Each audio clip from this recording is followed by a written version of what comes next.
नमस्कार मित्रांनो, आज मी बीटरूटची आहे ना चटणी करून दाखवणार आहे आमच्याकडच्या पद्धतीने. तर एक बीटरूट घेतलं, 4 मिरची हिरवी, कोथिंबीर, दही आणि ओलं खोबरं. आपल्याला आता राई पाहिजे आहे, राई पण घेतली थोडी, 1 चम्मच. आणि आपल्याला बीटरूट छान धुवून किसून घ्यायचं किसणीवर. तर मी आता किसून घेते. खूप छान हेल्दी डिश आहे ही, नक्कीच तुम्ही ट्राय करा. छान दोन्ही बाजू आपण काढून घ्यायचे.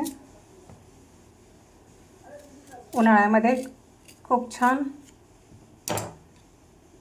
तर आहे ना, हे सर्व काढून घेते अशा पद्धतीने.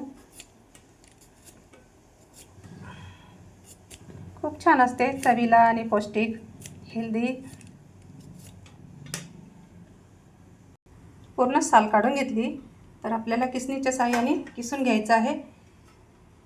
अशी किसणी घेतली मी, छान जाडवालीच. आपण जी जाळी असते त्याच्याकडूनच आपल्याला किसून घ्यायचं आहे.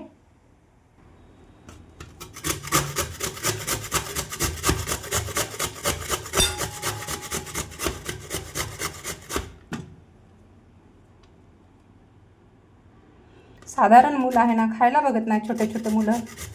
तर अशा पद्धतीने आपण चटणी करून द्यायची, खातात.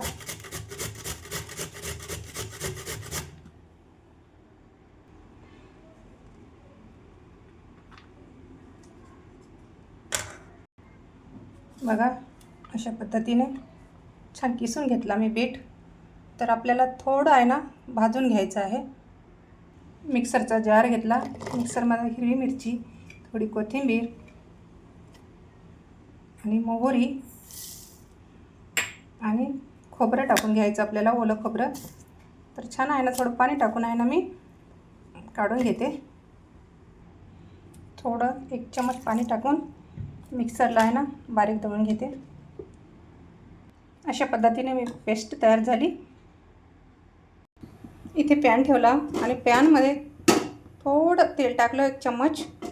आता तेलामध्ये थोडं आपल्याला भाजून घ्यायचं आहे बीटरूट. थोडं परतून घ्यायचं 1-2 मिनिट, जेणेकरून कच्चेपणा निघून गेला पाहिजे. थोडं टाकायचं तेल. तेलामध्ये थोडं कमी गॅसवरच परतून घ्यायचं.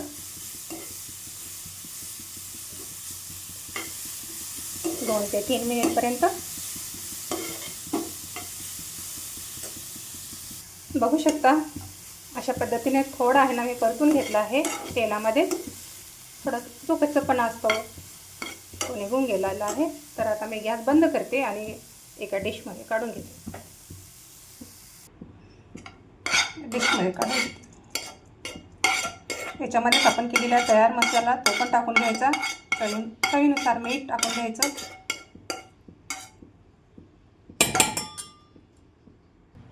आपल्याला तडका तयार करून घ्यायचा आहे. तेल ठेवलेलं आहे, गरम झालं आहे तेल. पण राई आणि जिरे टाकून घ्यायचं आणि कढीपत्ता, कोथिंबीर.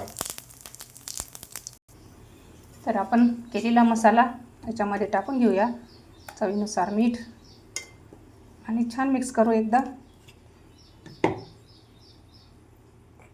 मिक्स करून दही पण टाकून घेऊया. छान दही आंबट नसायला पाहिजे, ताजं दही पाहिजे आपल्याला याच्यामध्ये. छान फ्लेवर येते.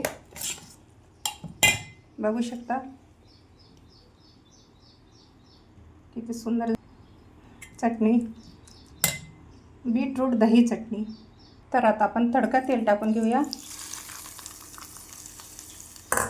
आणि छान एकदा मिक्स करून घेऊया. ही तेलंगणा पद्धतीची दही बीटरूट चटणी तुम्हाला कशी वाटते कॉमेंट्समध्ये सांगायला विसरू नका.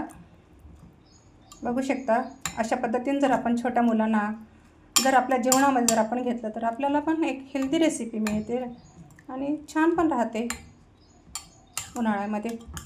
छान तुम्ही फ्रीजमध्ये आहे तर 2 दिवस ठेवू शकता, बाहेर 1 दिवस. तर ही रेसिपी तुम्हाला कशी वाटली कमेंट्समध्ये सांगायला विसरू नका. भेटूत आपण परत नेक्स्ट व्हिडिओमध्ये अशीच एक छानशी रेसिपी घेऊन. छान झाली आहे चटणी, नक्की ट्राय करा मी सांगितल्याप्रमाणे. तोपर्यंत मस्त खा आणि धन्यवाद पुन्हा एकदा तुम्हा सर्वांना.